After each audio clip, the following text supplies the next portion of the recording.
Hola, te habla Tania de Isaías 43. Antes de iniciar con este mensaje, deseo pedirle a Dios Todopoderoso, nuestro Padre Celestial, que te ministre, que me ministre a mí que hoy transmito este mensaje, que sea su voluntad en nuestros corazones, que se conecte con nuestro espíritu y nos dé revelación. Esperamos que este mensaje que estás a punto de escuchar sea la respuesta a preguntas que has tenido y que al mismo tiempo el Señor nos responda a nosotros otras preguntas, porque juntos crecemos en unidad, justo como Jesús así lo deseaba. Te queremos contar que el Señor nos ha inspirado a compartir mensajes de su palabra a las personas que lo deseen escuchar. Tal vez vos sos una persona que quiere empezar a leer la Biblia, a saber más de Dios, pero no sabes por dónde empezar. Nosotros le hicimos esta pregunta al Señor acerca de cuál mensaje Él deseaba que transmitiéramos, que estudiáramos con vos en conjunto para crecer en Él y en el conocimiento de su persona. Y Él nos indicó que el lugar que Él desea que estudiemos en esta temporada es el Sermón del Monte, que si no sabes se encuentra en Mateo 5, 6 y 7. Ahora, ¿por qué nos inspiró a empezar por ahí? Según la instrucción del Señor, ese sermón es el resumen de su evangelio. Cuando Jesús lo predicó, Él lo que estaba haciendo es diciéndole a las personas: esto es lo que yo quiero que ustedes aprendan en resumen. Esto es lo que les vengo a transmitir. Esto es el tipo de gente que forma parte de mi reino y es lo que quiero que les quede escrito en la tabla de sus corazones. Por supuesto, existe mucho más en los evangelios, mucho más en las cartas, en Apocalipsis y en toda la Biblia, en toda la palabra por completo.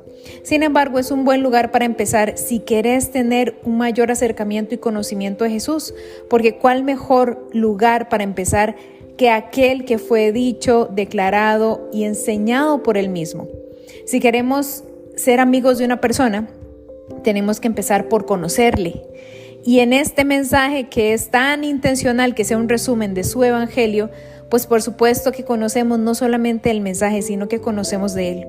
Así que estamos muy agradecidos porque con este ejercicio que vamos a realizar, el Señor nos va a mostrar tanto a quien escuche como a los que estamos hablando el conocimiento íntimo de su persona. Y en él confiamos que será exitoso porque su voluntad será en nosotros y por medio de nosotros. Que sea el Señor en medio de nosotros quien nos bendiga y nos llene de sabiduría.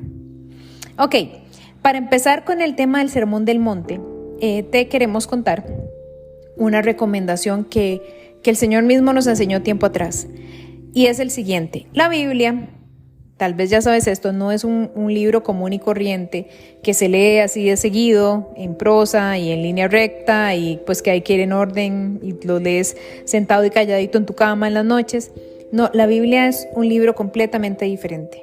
Este libro es 100% inspirado, 100% escrito por personas, pero personas que se conectaron, que Dios las conectó por medio de su Santo Espíritu para que escribieran su palabra inspirada. Entonces, es un libro lleno de tesoros, lleno de misterios, lleno de maravillas que honestamente no sé qué otra forma llamarle, porque siempre que se lee descubrimos algo nuevo y vemos cómo un tema se conecta con el otro y cómo es exactamente como hilos que se van trenzando hasta hacer una película completa. Existe una forma de verlo, un ejemplo que varios estudiosos bíblicos lo ponen y es así. Viste como esos edredones que están hechos de diferentes imágenes, que se van cosiendo por partes con diferentes retazos de tela. Cada retazo posiblemente es una imagen de una flor, de una nube, de una muñeca, de un payaso. Tiene formas diferentes. Y cuando ves la imagen, solamente esa imagen pequeñita, pues te da una perspectiva o te puedes imaginar una historia. Pero cuando ves de lejos el edredón y ves las diferentes imágenes, de pronto descubrís que en conjunto las diferentes imágenes están haciendo una imagen más grande. Tal vez la cara de una persona o un arco iris o una sombrilla, tal vez algo que fue hecho y puesto en orden para que en conjunto lograran hacer una imagen superior. Con el texto bíblico pasa exactamente lo mismo. Está lleno de pequeñas historias, de secretos, que cuando lo ves desde lejos, cuando ves la historia completa, te das cuenta de un gran mensaje que es el que queremos descubrir en conjunto. Entonces, ¿por qué te cuento esto? Porque para poder empezar con ese texto del Sermón del Monte, es una muy buena recomendación que empecemos leyendo un poquito antes, que es al final de Mateo 4, en los versículos 23, 24 y 25. Como sabes, o tal vez si no sabes te lo comento, los capítulos y los versículos fueron añadidos muchos años, muchos siglos después de que el texto fue escrito por sus autores originales. Claramente, ellos no sabían que cuando estaban escribiendo las cartas, los evangelios, estaban agregando más libros a las escrituras que ellos conocían como palabra inspirada de Dios. Entonces, eso fue escrito igual como en formato de carta para ser enviado a una persona, o en un texto, una narrativa, tal vez como fue Hechos de los Apóstoles y los Evangelios, que eran una narración de lo que había hecho Jesús, porque fueron hechos tan extraordinarios. Y por favor, Él es el Mesías, es el nombre sobre todo nombre, el Hijo de Dios, uno solo con Dios Padre y con el Espíritu Santo.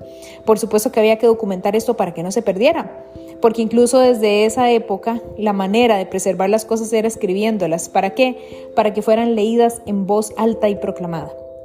Ok, entonces, ¿qué es lo que pasa? Que como fueron agregados los capítulos muchos siglos después, en ocasiones la narrativa o la lógica del texto se ve cortado por el número del capítulo. Que no critico los capítulos, en realidad es una forma que gracias a Dios tenemos para leer la Biblia de una forma más sencilla. Sin embargo, a veces nosotros mentalmente lo que hacemos es pensar, ok, acabó el capítulo 4, punto y aparte, empieza el capítulo 5 con una historia completamente diferente. Y en realidad no es así. Tenemos que verlo como una historia integrada y siempre revisar el capítulo anterior para ver si efectivamente era un punto y aparte o si es parte de la misma historia. Al final del capítulo 4 nos están contando qué estaba pasando con Jesús y qué es lo que dio pie a que multitudes, porque fueron multitudes las que escucharon este sermón que según muchas personas cristianas y no cristianas famosas a través de la historia, que han estudiado este sermón de diferentes perspectivas, desde la cristiana, sociológica, psicológica, han dicho que es uno de los sermones mejores articulados e incluso el mejor que se ha visto en la historia. Entonces, ¿qué estaba pasando con Jesús al final del capítulo 4? Dice en el versículo 23, y Jesús iba por toda Galilea, enseñando sus sinagogas, proclamando el evangelio del reino y sanando toda enfermedad y toda dolencia en el pueblo. Se extendió su fama por toda Siria y traían a él los que estaban enfermos, afectados con diversas enfermedades y dolores. Los endemoniados, epilépticos y paralíticos, y él los sanaba. Y lo siguieron grandes multitudes de Galilea, Decápolis, Jerusalén, Judea y el otro lado del Jordán. Estas ciudades que menciona, Decápolis, el otro lado del Jordán, son ciudades que no pertenecían a Israel, que están ahora donde se encuentra el Líbano, el reino de Cisjordania. Si ves un mapa, pues vas a poder ubicar bien dónde están, que es el otro lado del Jordán. Y ellos escucharon de Jesús y lo siguieron hasta Galilea. Entonces, ¿qué es lo que está pasando acá? Jesús iba proclamando el reino de los cielos, que es un tema profundísimo que algún día esperamos en el Señor podamos profundizar igualmente en conjunto con vos. Pero él estaba diciendo, en resumen, el reino de los cielos se ha acercado. Ahora podemos accesar al Padre, porque el que es el camino está aquí, porque Él vino uniendo cielo y tierra. Entonces, arrepiéntanse y cambien su manera de pensar para que puedan ver las maravillas que Dios ha hecho, para que vean lo bueno y lo malo desde la perspectiva de Dios. Entonces, Él no solamente decía esto con sus palabras, y claramente en la sinagoga Él declaraba y explicaba la palabra de Dios, porque eso es lo que se hacía en las sinagogas. Se reunían a leer el texto en público, porque recordemos que en esa época no se tenían libros en las casas. Escribir algo, así como leerlo, era toda una tecnología que no todo el mundo podía accesar. Entonces, la mejor manera que todos pudieran escuchar o pudieran saber de la palabra de Dios era escuchándola. Entonces, Jesús, si estaba predicando en una sinagoga, quiere decir que leía el texto y lo explicaba. Y si con esto ganaba fama, quiere decir que lo estaba haciendo de una forma extraordinaria, sobrenatural en el espíritu. Y además sanaba personas. Eso quiere decir que le estaba dando una muestra del reino de los cielos a las personas. Él estaba diciendo, el reino de los cielos es así. Ahí estamos sanos, ahí estamos completos y veremos la gloria futura que es de esa manera. Claramente las enfermedades es algo propio de este mundo, porque todavía en esta temporada las personas fallecemos, vamos a la presencia de Dios, es en el futuro que estaremos eternamente con Él sin padecer de ninguna enfermedad, de ningún mal, y donde todo será 100% bondad en su presencia. Entonces, gracias a esto, lo que Él decía, lo que Él pensaba y lo que Él actuaba era 100% congruente, era integral, él estaba ganando fama alrededor de los pueblos. Entonces las personas llegaron para poder escucharlo. Entonces, vamos a ver a continuación cómo inicia el Sermón del Monte, que son las bienaventuranzas, qué significa esto y cuál es la primera, cuál es la llave que abre la puerta hacia las demás en lo que el Señor nos explicó a nosotros por su gracia y misericordia, es el camino del bienaventurado.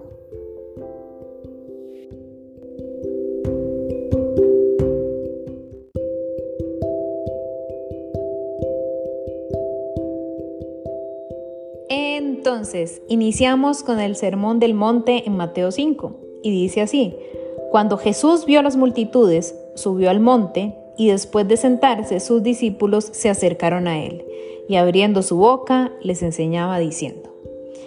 ¿Cuáles multitudes? Las multitudes que lo perseguían por su fama. Ahora, él inicia con las bienaventuranzas. Acá es importante hacer un comentario. Existen muchas palabras o situaciones de nuestra vida que normalizamos, que en realidad son extraordinarias o que no deberíamos tratar como normal, en la medida que deberíamos meditar acerca de eso, observarlo, apreciarlo y ver la profundidad de lo que significan. Por ejemplo, algo que vemos tan sencillo como un amanecer, un atardecer, el nacimiento de una persona, cómo funciona la naturaleza, son maravillas, son milagros que están delante de nuestros ojos, pero son tan cotidianos que normalizamos y tratamos como cualquier cosa. No meditamos en la profundidad, en la magia, en todo lo que hay detrás y lo que el Señor hizo en ello. Entonces, con la palabra del Señor eso pasa con mucha frecuencia. Vemos la palabra bienaventurado y posiblemente has escuchado esto en muchas ocasiones. Si no es así, tal vez de rebote los has escuchado en otras cosas porque en nuestro continente al menos, la Biblia y la cultura cristiana está presente en el día a día en muchas cosas, desde hábitos, leyes, formas de hablar, cosas que son imperceptibles para nosotros a este punto. Entonces, leemos cómo inicia esto de las bienaventuranzas y no nos detenemos a pensar qué significa bienaventurado. En realidad, bienaventurado en otras versiones dice dichosos, otros Dios bendice a los que les sucede esto o Dios bendice a los que hacen X. Y esa bendición de Dios, si lo analizamos, es algo muy grande, es el mayor premio, porque algo que viene directo de la mano de Dios, que Él mismo cataloga como bendición, quiere decir que esa persona recibe lo más importante de lo importante de la existencia. No estamos hablando de dinero, de casas, de fama, de fortuna, de éxito, ni cosas pasajeras que se come la polilla, como el mismo Jesús dijo, sino estamos hablando de cosas superiores, de los verdaderos premios y tesoros del cielo, que es lo que todos tenemos que perseguir, porque eso no se acaba, porque eso la polilla no se lo come, porque eso va a superar todo para la eternidad, porque viene del Señor. Entonces, cuando estamos hablando de las bienaventuranzas, Jesús lo que está diciendo acá y lo que entendemos a este punto es que está bendiciendo a aquellos que tengan este comportamiento de estos 8 puntos que Él dice al principio del sermón. Va a recibir la bendición de Dios Padre Todopoderoso, del Espíritu Santo y de su Hijo amado. Va a recibir el premio, va a ser exitoso desde la perspectiva de Dios. Entonces, estos bienaventurados son el grupo de gente que representan a Jesús. Es el grupo de gente de los cuales el Padre se siente orgulloso y que son aroma fragante, sacrificio vivo, santo y agradable delante de su presencia. Inicia con bienaventurados los pobres en espíritu, pues de ellos es el reino de los cielos. Mateo 5:3. Muy bien, ya hablamos un poquito de la palabra bienaventurados y esperamos que profundices esto con el Señor y que ojalá por favor nos puedas contar qué más te revela Él de esta maravillosa palabra, de esta bendición que viene de su mano. Y sigue los pobres de espíritu.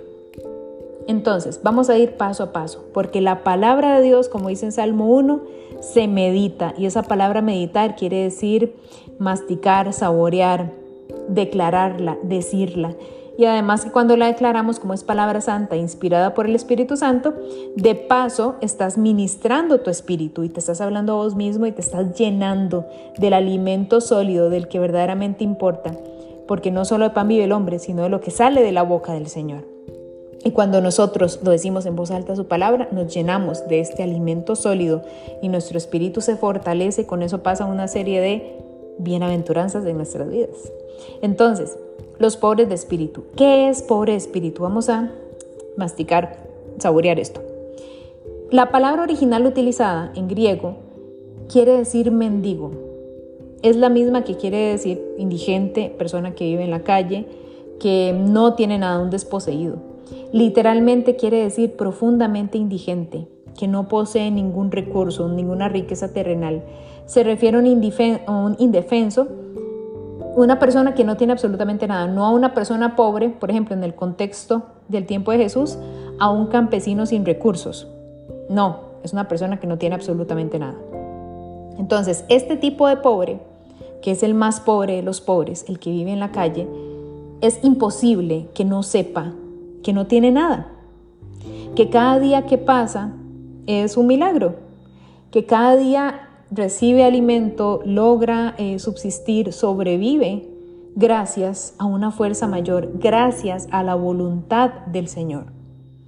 Entonces esta persona que es pobre de espíritu es completamente dependiente de la voluntad de Dios todos los días y lo reconoce delante de Él y se da cuenta y como lo reconoce, lo agradece. Eso es un pobre de espíritu. Ahora, ¿necesitamos vivir en la calle, no tener un techo para llegar a este estatus? Por supuesto que no. Esto está en el corazón. En la pobreza de espíritu, lo mismo que la humildad, no está en la billetera, está en el corazón. Entonces, una persona pobre de espíritu se reconoce a sí misma como que depende del Señor, reconoce su debilidad, su corazón débil delante de Él y sabe, comprende, entiende, lleva profundo que es Dios quien le da todo, que es Dios el dueño de todo.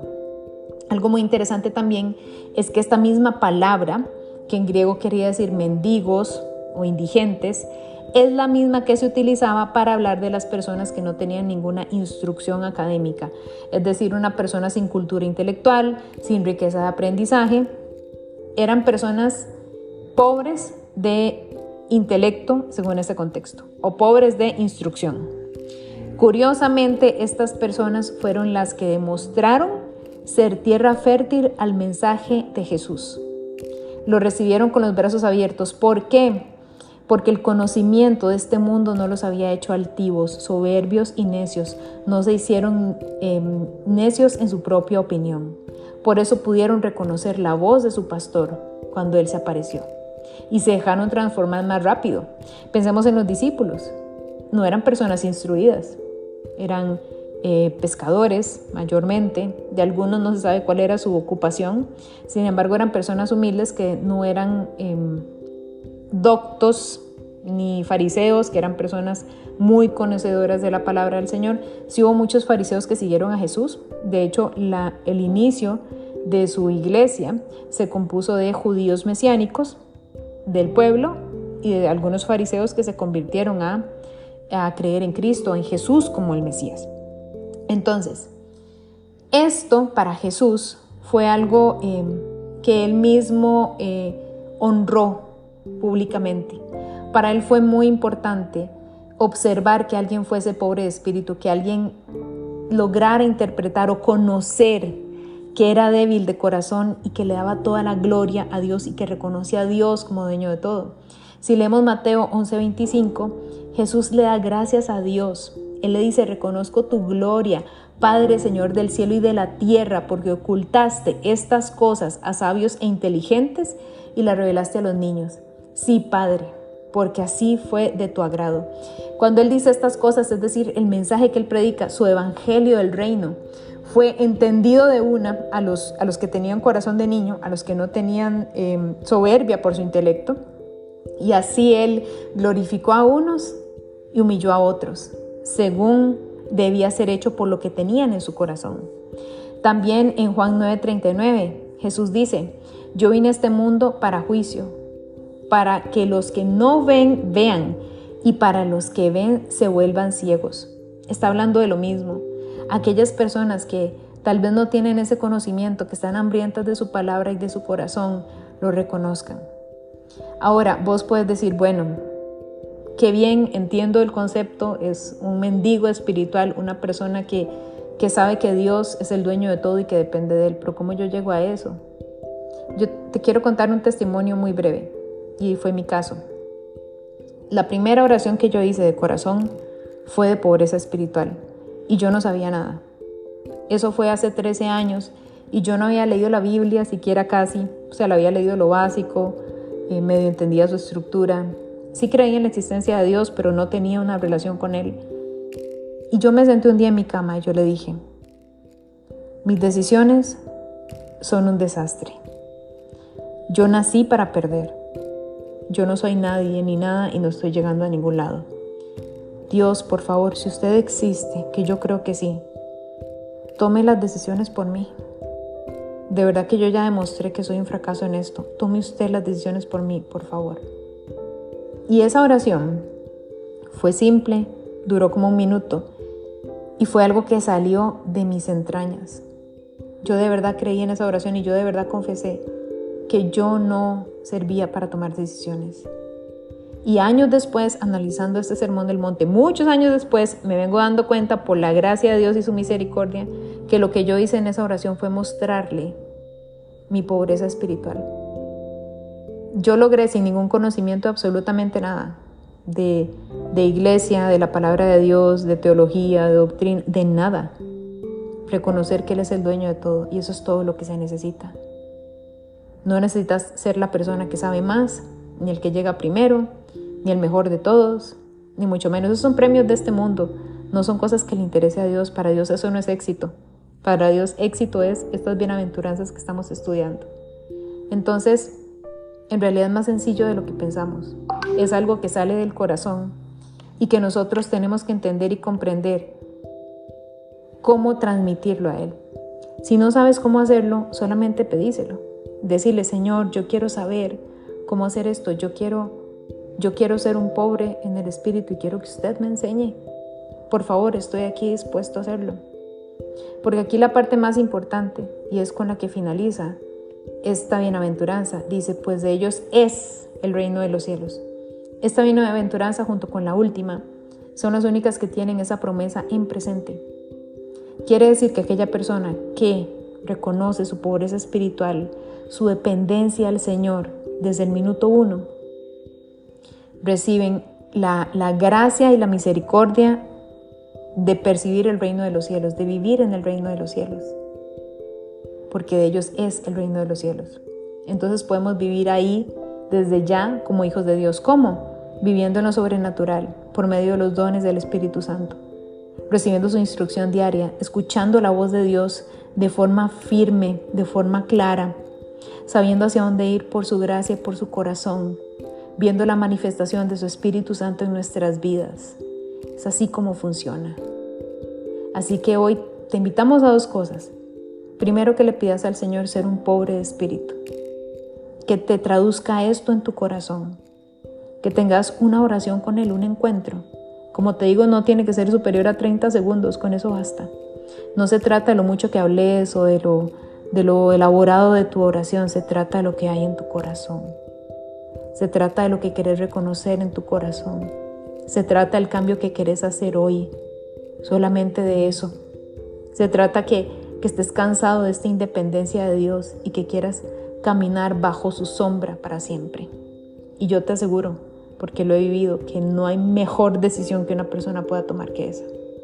Así que haz eso primero y segundo, lo que el Señor te revele, por favor, contanos, porque eso se trata de crecer juntos y la revelación completa no la tenemos nosotros.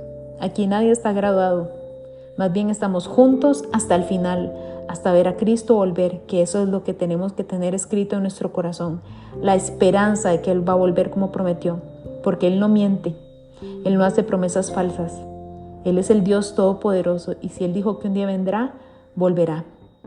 Así que pido al Señor que recibas este mensaje en tu espíritu. Yo así lo declaro y lo profetizo sobre tu vida, que esto es palabra de fuego, que cambiará tu forma de pensar y que te hará ver al Señor como tu amigo, como tu Padre, como tu consejero, como el Dios Todopoderoso, que te ama como nadie te ama y que quiere hacer lo mejor para vos. Que el Señor te bendiga y queremos saber de vos. Por favor, contanos lo que Él te diga. Bendiciones.